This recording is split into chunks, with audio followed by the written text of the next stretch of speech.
অরাজক ভয়ং নিনাং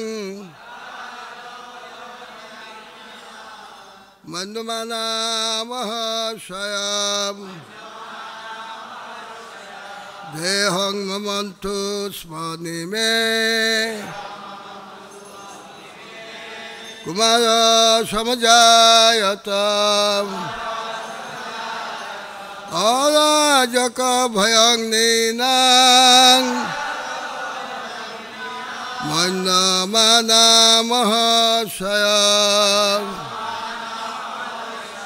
দেহং মমন্তু স্মনি মে কুমার সমজায়তম অরাজক ভয়ং নিনাং মন্দমানা মহাশয়াম দেহং মমন্তু স্মনি মে কুমার সমজায়তম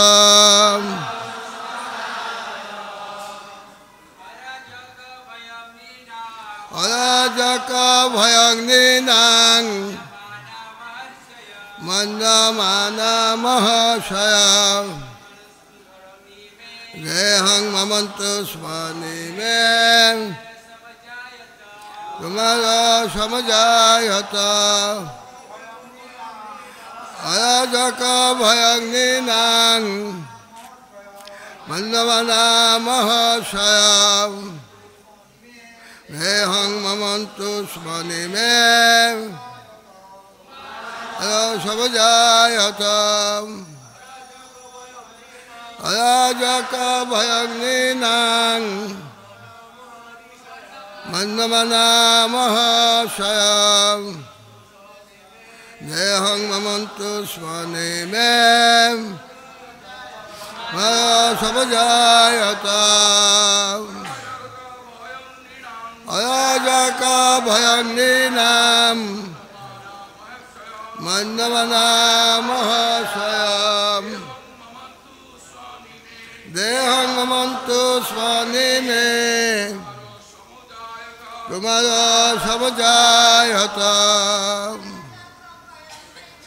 অরাজক ভয়ং নিনাং মন্দমানা মহাশয়াম দেহং মমন্তু স্মনি মে কুমার সমজায়তম অরাজক ভয়ং নিনাং মন্দমানা মহাশয়াম দেহং মমন্তু স্মনি মে কুমার। হরে হরে কৃষ্ণ। অরাজক ভয়ম অরাজকতার সম্ভাবনার ভয়ে নিনাম জনসাধারণের জন্য মন্যমানা এই অবস্থা বিবেচনা করে মহারিষয় মহর্ষিগণ দেহম দেহ মমন্তু মন্থন করেছিলেন স্ম অতীতে নিমেহে মহারাজ নিমির কুমার একটি পুত্র সমজায়ত জন্মগ্রহণ করেছিল। অনুবাদ। তারপর অরাজকতার ভয় থেকে মানুষদের রক্ষা করার জন্য ঋষিগণ মহারাজ নিমির দেহ মন্থন করেছিলেন। তার ফলে তার দেহ থেকে একটি পুত্র উৎপন্ন হয়েছিল। এই শ্লোকের তাৎপর্যে শিল প্রভুপাদ বলছেন, অরাজক ভয়ম, সরকার যদি অটল এবং সুনিয়ন্ত্রিত না হয় তাহলে প্রজাদের বিপদের সম্ভাবনা থাকে। বর্তমান সময়ে জনসাধারণের সরকার বা গণতন্ত্রের ফলে সর্বদা সেই ভয় রয়েছে। এখানে আমরা দেখতে পাই যে প্রজাদের ঋষিরা যথাযথভাবে পরিচালিত করার জন্য নিমিত দেহ থেকে ঋষিরা একটি পুত্র উৎপন্ন করেছিলেন, কারণ জনসাধারণকে এইভাবে পরিচালনা করা ক্ষত্রিয় রাজার কর্তব্য। ক্ষত্রিয় হচ্ছেন তিনি যিনি প্রজাদের আঘাত থেকে রক্ষা করেন। তথাকথিত জনসাধারণের সরকারের সুশিক্ষিত ক্ষত্রিয় রাজা নেই, তাই ভোটে জয়লাভ করা মাত্রই শাস্ত্রজ্ঞ ব্রাহ্মণদের কাছ থেকে কোনো রকম শিক্ষা লাভ না করেই তারা মন্ত্রী বা রাষ্ট্রপতি পদ প্রাপ্ত হয়। বস্তুবাক্যে আমরা দেখেছি যে দল পরিবর্তনের ফলে সরকারের পরিবর্তন হয়। এখন আওয়াজগুলো বাড়ছে কী করে রে ভাই? বস্তুবাক্যে আমরা দেখেছি যে দল পরিবর্তনের ফলে সরকারের পরিবর্তন হয় এবং তাই রাষ্ট্রনেতারা জনসাধারণের সুখ স্বাচ্ছন্দ্য বিধানের থেকে তাদের নিজেদের পথটি রক্ষা করার ব্যাপারে অধিক আগ্রহী। বৈদিক সভ্যতা রাজতান্ত্রিক। ভগবান রামচন্দ্রের রাজত্ব, যুধিষ্ঠির মহারাজের রাজত্ব, পরীক্ষিত মহারাজ, অম্বরীশ মহারাজ, প্রহ্লাদ মহারাজ আদি মহান রাজাদের রাজত্ব মানুষ অধিক পছন্দ করে। সম্রাটের অধীনে অত্যন্ত সুন্দর শাসন ব্যবস্থার বহু দৃষ্টান্ত রয়েছে। জনসাধারণের প্রয়োজনীয়তা পূরণে গণতান্ত্রিক সরকারের অক্ষমতা মানুষ ক্রমশ বুঝতে পারছে এবং তাই কোনো রাজনৈতিক দল একনায়কত্ব প্রতিষ্ঠা করার চেষ্টা করছে। একনায়কত্ব এবং রাজতন্ত্র প্রায় একই রকম, পার্থক্য কেবল অশিক্ষিত নায়ক যথাযথভাবে শিক্ষাপ্রাপ্ত নেতা, তা তিনি রাজাই হন বা একনায়কই হন, যখন রাজ্য শাসন করেন এবং শাস্ত্রের নির্দেশ অনুসারে প্রজা পালন করেন, তখন মানুষ সুখী হয়। এই শ্লোকের অনুবাদ আমি আরেকবার পড়ছি। তারপর অরাজকতার ভয় থেকে মানুষদের রক্ষা করার জন্য ঋষিগণ মহারাজ নিমিত দেহ মন্থন করেছিলেন। তার ফলে তার দেহ থেকে একটি পুত্র উৎপন্ন হয়েছিল। মহারাজ দেবীর বংশ বন্দনা প্রসঙ্গে আজকের শ্লোকের এই অনুবাদ এবং শিল প্রভুপাদ অত্যন্ত প্রাঞ্জলপূর্ণভাবে, অত্যন্ত সুন্দরভাবে, অর্থপূর্ণভাবে তিনি অপূর্ব ব্যাখ্যা করেছেন আজকের এই তাৎপর্যে।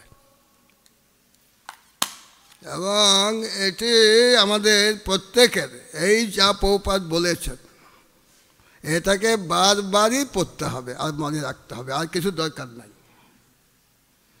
প্রভুপাদ যেটুকু বলেছেন সেইটুকু সার হচ্ছে এই রাষ্ট্র ব্যবস্থা কিভাবে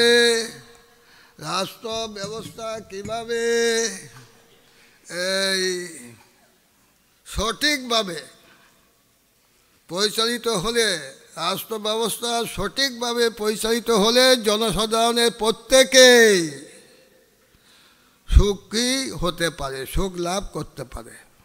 এটির তাৎপর্য হচ্ছে যদি জগতের লোকেরা সুখী না হয়, তার কারণ হচ্ছে রাষ্ট্র ব্যবস্থা সঠিকভাবে পরিচালিত হচ্ছে না। রাষ্ট্র ব্যবস্থা সঠিকভাবে পরিচালিত হলে তাহলে সমগ্র জনসাধারণ, একজনও বাদ থাকবে না। একটা জনসাধারণ প্রজা বলতে শুধু মানুষ নয়, পশু পক্ষীর থেকে আরম্ভ করে যত 84 লক্ষ রকমের জীব, এই রাজার রাজত্বে প্রত্যেকে সুখে থাকবে। খাওয়া দাওয়া শুধু নয়, তাদের শুধু খাওয়া দাওয়া নয়, তাদের জীবনের উদ্দেশ্য লক্ষ্যর দিকে তারা এগিয়ে যাবে, প্রতিদিন এগিয়ে যাবে, মৃত্যুর সময়ে ভগবত ধামে ফিরে যাবে। অথবা অথবা যোগিনামে কুলে ভবতি ধীমতাম এতদ্বিদুর্লভতরং লোকে জন্ম যদি দেশাম। আর না হলে অন্ততপক্ষে তারা এগিয়ে যদি থাকে কিছুটা, তাহলে আবার পরবর্তী জীবনে উন্নত জীবনধারার সুযোগ পাবে, যাতে সে আরও এগোতে পারে। এটা হচ্ছে জীবনের উদ্দেশ্য। তা না হয়ে যদি শুধুমাত্র দেহটাকে বাঁচিয়ে রাখা কোনো মানে হয় না। বেঁচে থাকার কি দরকার আছে তাহলে আমাদের? যদি আমরা ঠিক আসল লক্ষ্যে পৌঁছাতে না পারি, আসল লক্ষ্য মানে ভগবত প্রাপ্তি, চিন্ময় জগতে ফিরে যাওয়া, সেটি তো রাজার প্রধান কর্তব্য। তো যখন জগতের ধ্বংস হয়ে যায় এবং সমগ্র জগৎ প্রলয়ে প্লাবিত, শুধু জল জল জল, আর কিছু নাই, একমাত্র ভগবান। অহম এবাসম এবাগ্রে নান্যজ সৎ অসৎ পরম পশ্চাদহং যদ এতচ্চম যা অবশিষ্যত স অস্মি অহম। এই চতুশ্লোকে ভাগবতে ব্রহ্মাকে শ্রীমদ্ ভাগবতমে 4টি শ্লোক দেওয়া হয়েছিল হংসরূপে, এবং এই প্রথম শ্লোকটা হচ্ছে অহম এবাসম এবাগ্রে নান্যজ সৎ অসৎ পরম। সকলের অগ্রে আমি, তারপরেও মাঝখানে আমি, তারপরে জগৎ ধ্বংস হয়ে গেলে কিছু থাকে না, তখন আমি। এই আমি মানে অহম, মানে ভগবান। এই ভগবানের অস্তিত্ব নিত্য। সৃষ্টির প্রারম্ভে, সৃষ্টির মধ্যখানে এবং সৃষ্টির চরমে শেষ হয়ে গেলে তখনও ভগবান থাকে, আর কিছু থাকে না। সেই সময়ে এই যে আমরা যেখানে বসে আছি, এর একদম নিম্নে আছে গর্ভোদক সমুদ্র। দেখুন আমরা কোথায় বসে আছি। আমরা বসে আছি এমন একটা জায়গায় যে তার একদম নিম্নে আছে গর্ভোদক সমুদ্র, বিশাল সমুদ্র, 50-60 কোটি যোজন। ব্রহ্মাণ্ড প্রমাণ 50-60 কোটি যোজন। আয়াম বিস্তার তার হয় কসম। এই ব্রহ্মাণ্ডের বিস্তার 50-60 কোটি, 400 কোটি মাইল। এই যে 400 কোটি মাইল ব্রহ্মাণ্ড, তার গর্ভোদক সমুদ্রের তলার থেকে এই একেবারে ব্রহ্মলোক পর্যন্ত 400 কোটি মাইল। তার মধ্যে 200 কোটি মাইল হচ্ছে গর্ভোদক সমুদ্রের অগ্রভাগ থেকে নিচু পর্যন্ত, এ হচ্ছে 200 কোটি মাইল।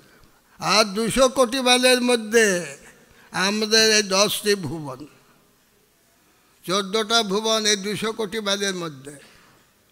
তাহলে যখন জগৎ প্রলয় হয়ে গেছিল, তখন সে নাভি পদ্মর থেকে সেই গর্ভোদক সমুদ্রে শায়িত আছেন গর্ভোদক সাই বিষ্ণু। তার সহস্র সহস্র হস্ত মস্তক, বিশাল পুরুষ রয়েছে নিচে, এবং তার নাভির থেকে একটা পদ্ম ফুল, পদ্ম গাছ, পদ্ম ফুলের উপরে ব্রহ্মা প্রকাশিত হয়েছেন। এই ব্রহ্মা যখন তপশ্চর্যার ফলে দিব্যজ্ঞান লাভ হয়, তখন তার সৃষ্টির বাসনার শক্তি, সৃষ্টির শক্তি এই গর্ভোদক সাই বিষ্ণুর থেকে লাভ করে ব্রহ্মা। এবং তখন তিনি তার মন থেকে, ব্রহ্মার মন থেকে মরীচি ঋষির উৎপন্ন হয়। আর এই মরীচি ঋষি দাক্ষায়ণী তার স্ত্রী, সেই গর্ভে এই মরীচি ঋষি দাক্ষায়ণী তার গর্ভে এই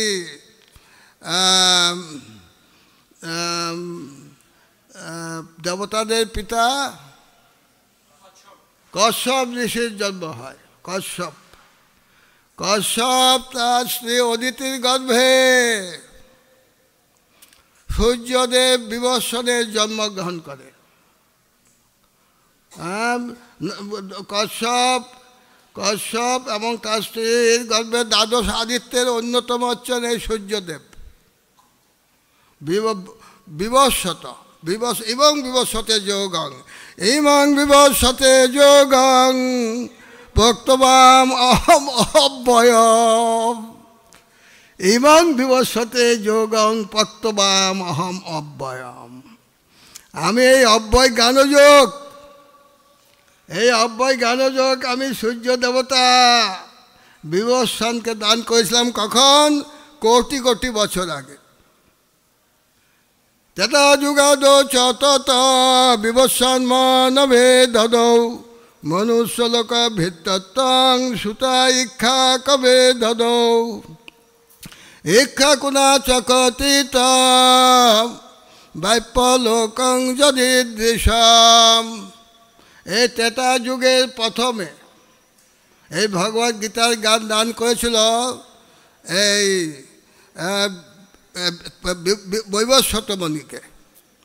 বৈবস্বত মনু তার পুত্র ইক্ষাকুকে দান করেন। এভাবে এই গীতার জ্ঞান এই জগতে প্রচারিত হয়েছে। তার মানে ত্রেতা যুগের আয়ু হচ্ছে 12 লক্ষ কিছু, আর তারপরে হচ্ছে 8 লক্ষ, 12 8 20 লক্ষ বছর আগে। 20 লক্ষ বছর আগে গীতার জ্ঞান এই জগতে এইভাবে চলে আসছে। মাত্র 5000 বছর আগে নয়, 20 লক্ষ বছর আগের থেকে। তাহলে এই যে সংজ্ঞার গর্ভে সূর্যদেব বিবস্বন, তার স্ত্রী হচ্ছে সংজ্ঞা।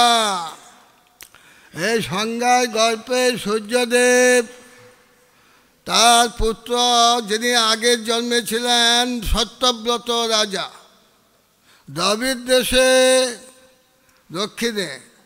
দক্ষিণে দ্রবিড় দেশে সত্যব্রত রাজা ছিলেন। তিনি খুব ধার্মিক ছিলেন। নর্মদা নদীতে একদিন তিনি এক মৎস্য তাকে কৃপা করেছিলেন। 7 দিনে প্রলয় হয়েছিল এবং সেই মৎস্য তাকে দিব্যজ্ঞান দিয়েছিল। 7 দিন বাদে প্রলয় হয়। সত্যযুগের মতো সে প্রলয়ের স্মৃতিকাল ছিল এবং তাকে দিব্যজ্ঞান দিয়েছিল। এই তিনি পরবর্তীকালে সূর্যপুত্র বৈবস্বত বা সাধ্যদেব, এই যে আমরা বর্ণনা করছি, যে পরীক্ষিত মহারাজ প্রশ্ন করেছিলেন সুখদেব গোস্বামীর কাছে এই মনুর বংশ প্রণালী এবং সেই বংশে যারা শ্রেষ্ঠ রাজা, বিশেষ জগতের জন্য তারা কিছু করেছেন, সেই সব বর্ণনা শুনতে তিনি আগ্রহী ছিলেন।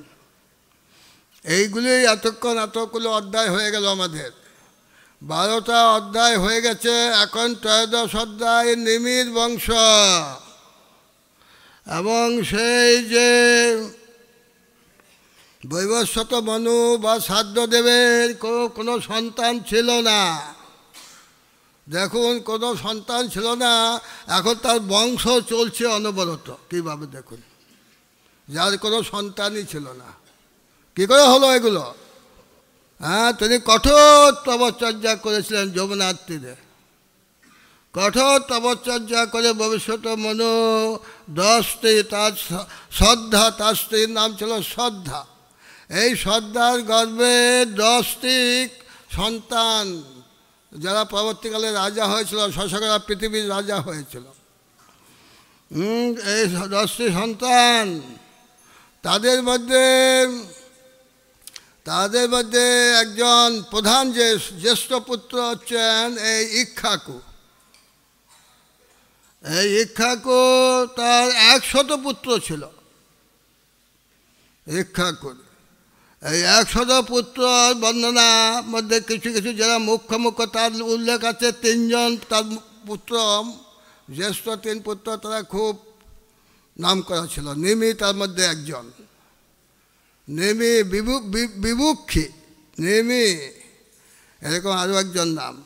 তো এই নেমি মহারাজ আমরা জানি তার খুব নাম যশ, যে বংশের জনক মহারাজ জনকের জন্ম হয়েছিল। সীতা দেবীর পিতা মিথিলা রাজ, আমরা মিথিলা নগর, এই মিথিল নামক রাজার থেকে মিথিলা নগরী হয়েছিল। সেটা এখনো চলছে মিথিলা নগরী। তো এইভাবে সেই নিমি মহারাজ এক যজ্ঞ প্রবর্তন করেছিলেন।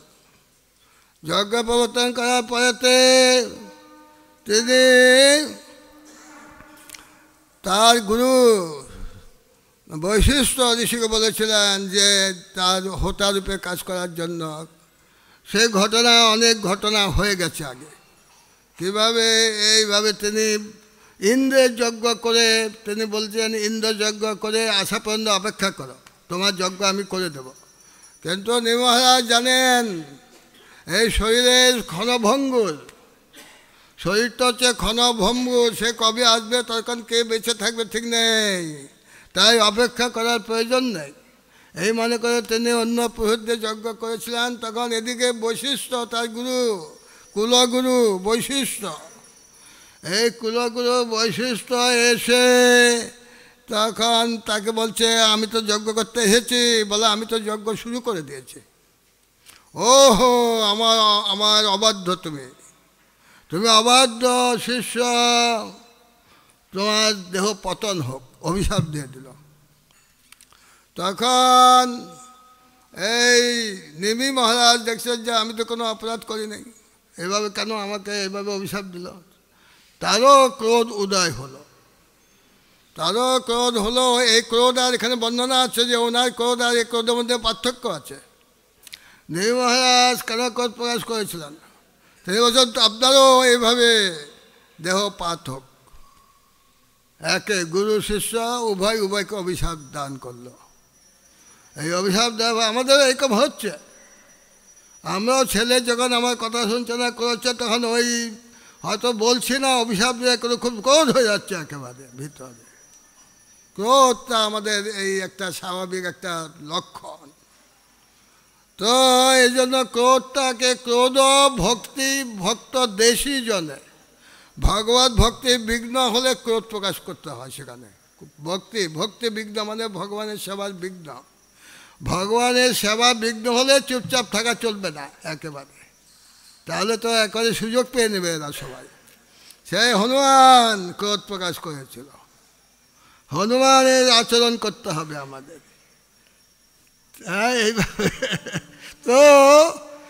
তো আমাদের বোঝা উচিত যে সেই তারা অভিশপ্ত হলো দুজনে। তখন ওই যে তার গুরু বৈশিষ্ট্য, তখন তাকে ওই সে আবার দেহ লাভ করলো ওদের শুক্র মাধ্যমে। ওই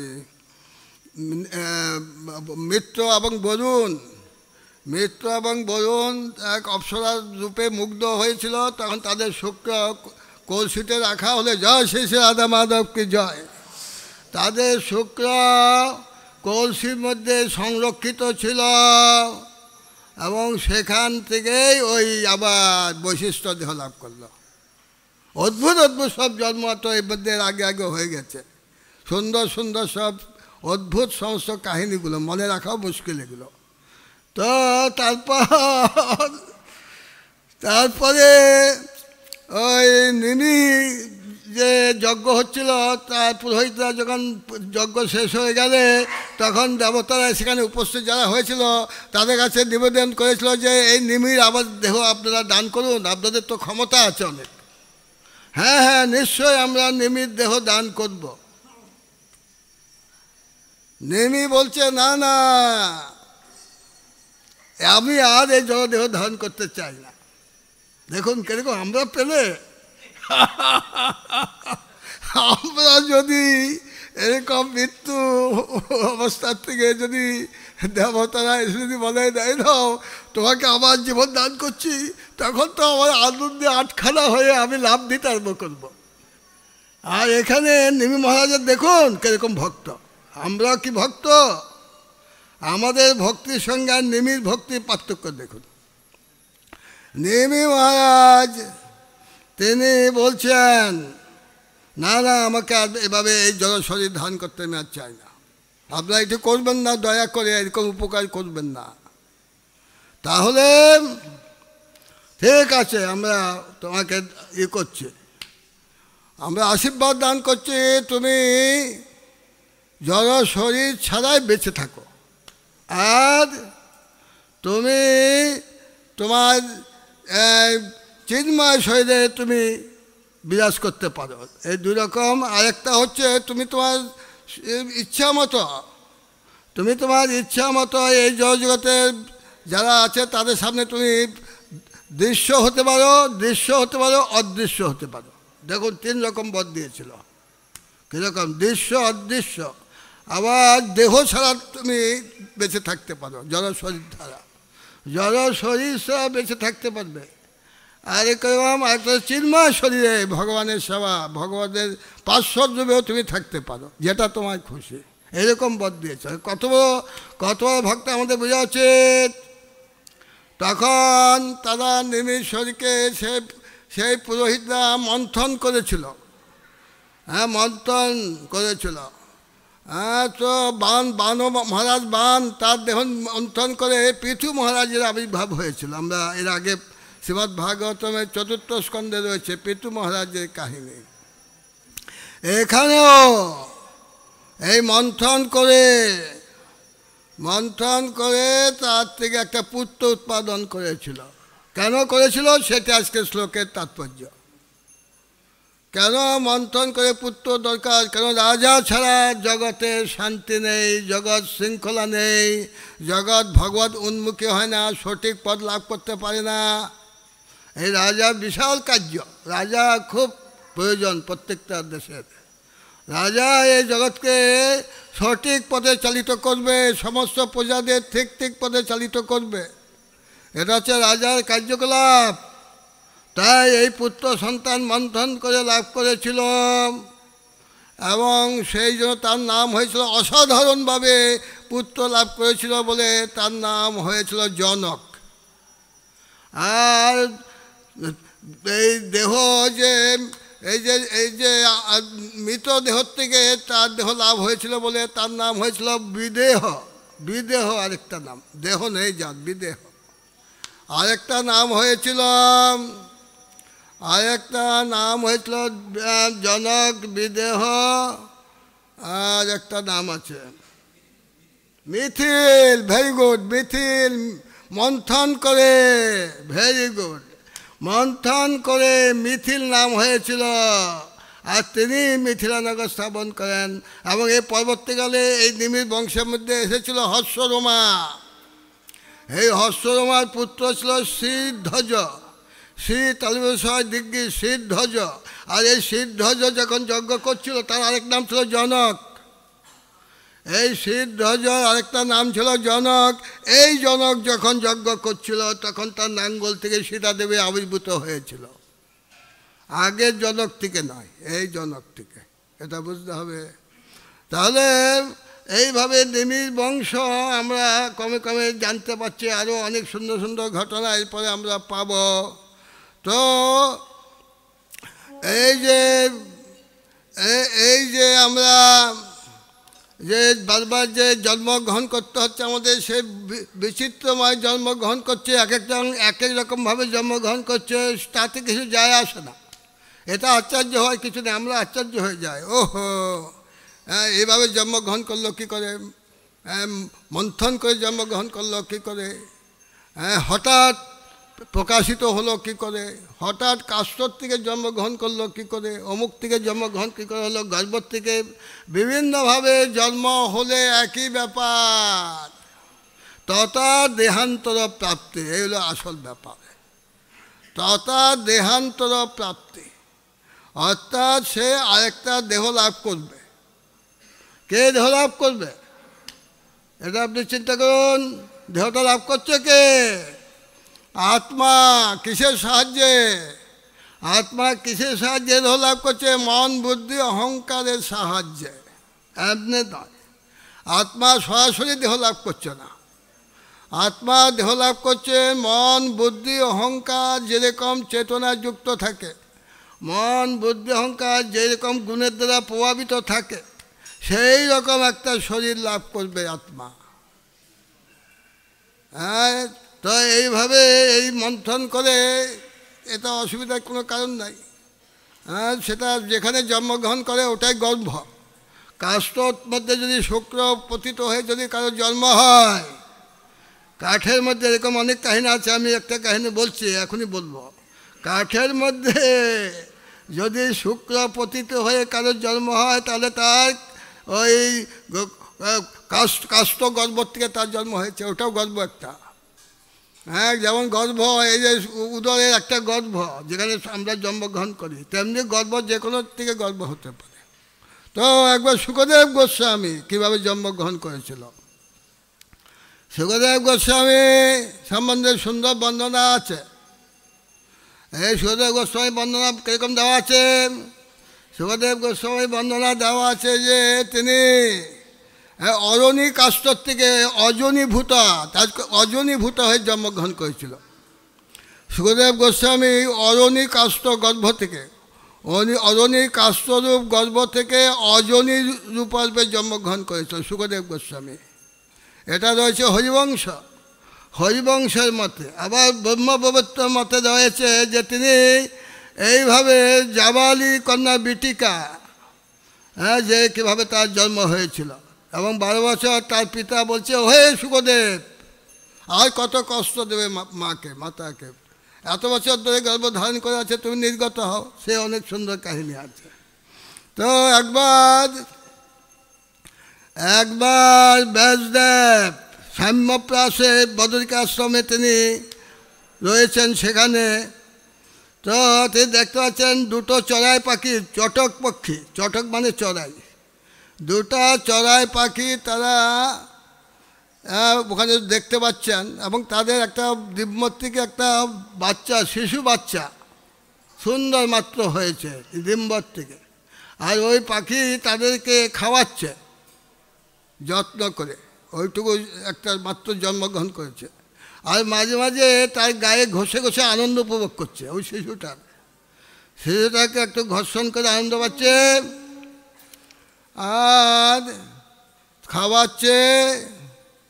তো এইভাবে সে ওরকমভাবে সে ওই শিশুর যত্ন করছে দেখে তখন ব্যাসদেব মনে হলো যে একটা পক্ষী যদি এরকম সন্তানের প্রতি আসক্তি, এরকম আনন্দ উপভোগ করে, এত কিছু করে, তাহলে আমরা মানব জীবন পেয়ে আমাদের তো কিছু হলো না।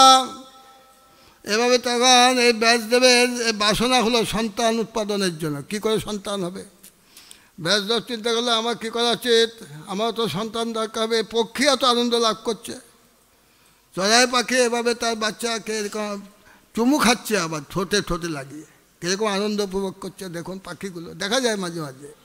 তো তখন সে ওখান থেকে চলে গেল সুমেরু পর্বতে।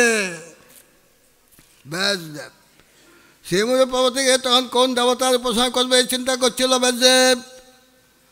হ্যাঁ, কোন দেবতার উপাসনা করলে আমার এই পুত্র বাসনা পূর্ণ হবে, এই চিন্তা করে তখন ব্যাসদেব শিবের উপাসনা করেছিল, শিবের।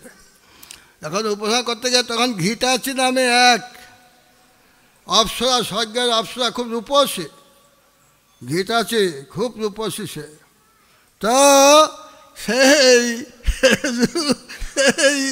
ওই অপ্সরার রূপ দেখে তার কাম, তখন ওই সময় কামদেব আবার তার দিক তীর নিক্ষেপ করেছে, কামবান নিক্ষেপ করেছে ব্যাসদেবের উপরে। তার কাম জাগ্রত হয়েছে। সে তো মহাতত্ত্বজ্ঞ, শাস্ত্র তত্ত্বজ্ঞ, এত শাস্ত্র কিছু তার নখদর্পণে, আর তার কী করে এরকম কাম উদয় হবে? তবুও সে দমন করার চেষ্টা করতে পারল না। ওই সময় অরণি কাষ্ঠ ঘর্ষণ করছিল আগুনের জন্য। এই অরণি কাষ্ঠ যখন ঘষছিল আগুনের জন্য, সেই কাষ্ঠের উপরে তখন তার শুক্র পতিত হয়।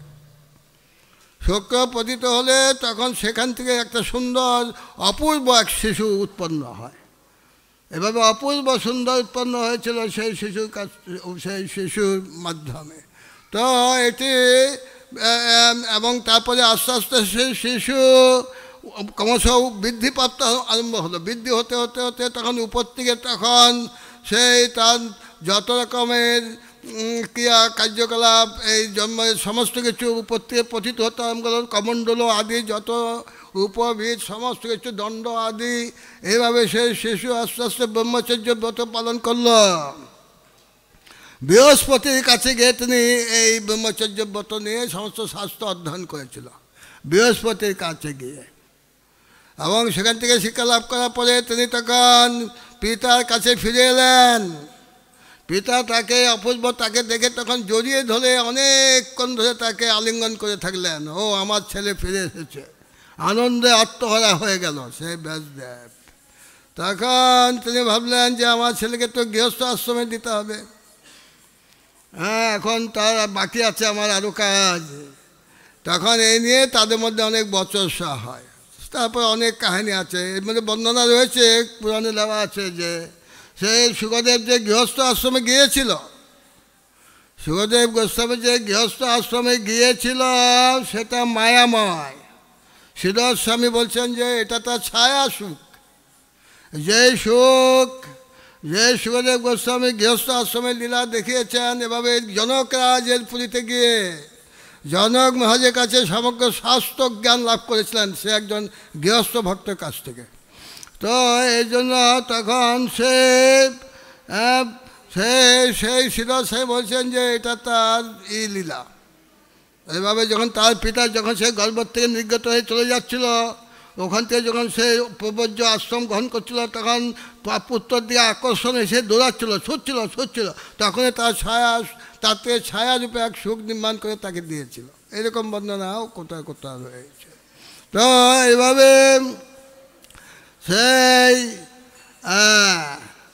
এইভাবে সেই সুখদেব গোস্বামী তার বর্ণনা রয়েছে যে বিটিকা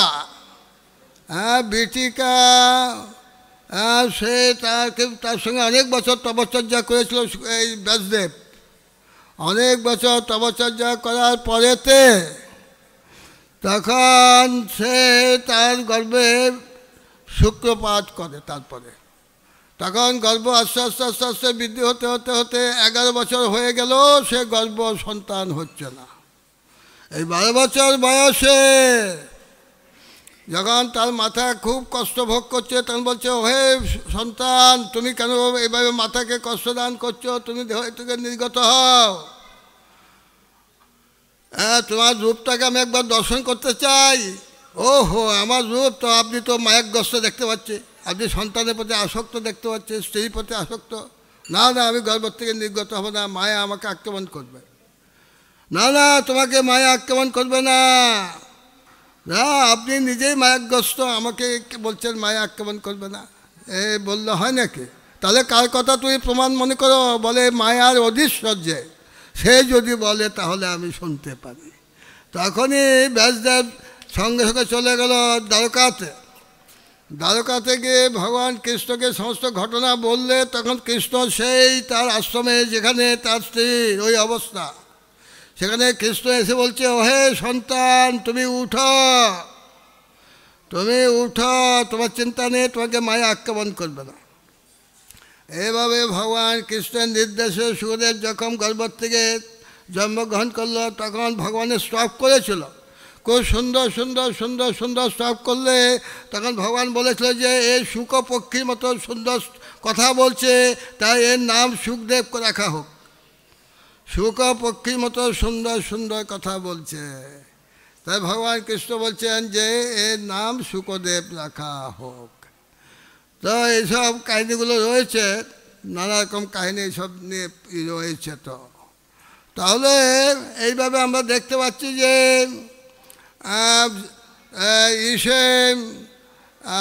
বহু রকমের জন্মবন্দনা আমরা দেখতে পাচ্ছি। তো আজকের যেটা উদ্দেশ্য, যে আজকের শ্লোকের তাৎপর্য হচ্ছে যে দেশের অরাজকতার হাত থেকে কী করে প্রজারা সুখে থাকবে এবং ভগবত উন্মুখ হবে, সেই জন্য বর্ণাশ্রম ভিত্তিক, বর্ণাশ্রম সর্বতাম পুরুষনা পরোপমান বিষ্ণুরারাধ্যতে পন্থাম নান্যতৎসকারণম।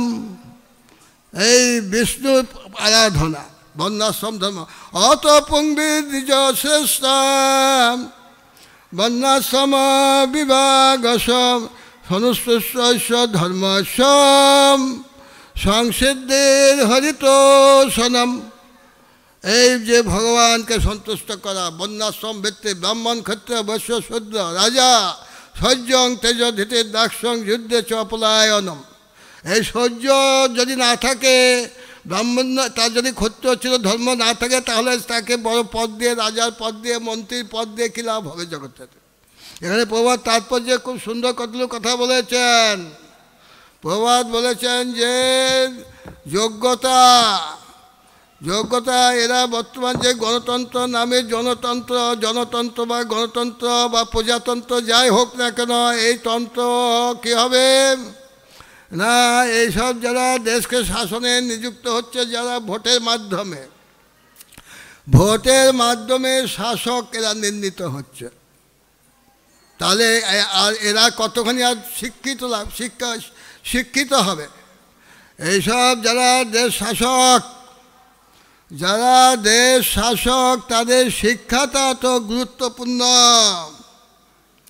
তাদের শিক্ষাটা অত্যন্ত গুরুত্বপূর্ণ যারা দেশ শাসন করছে।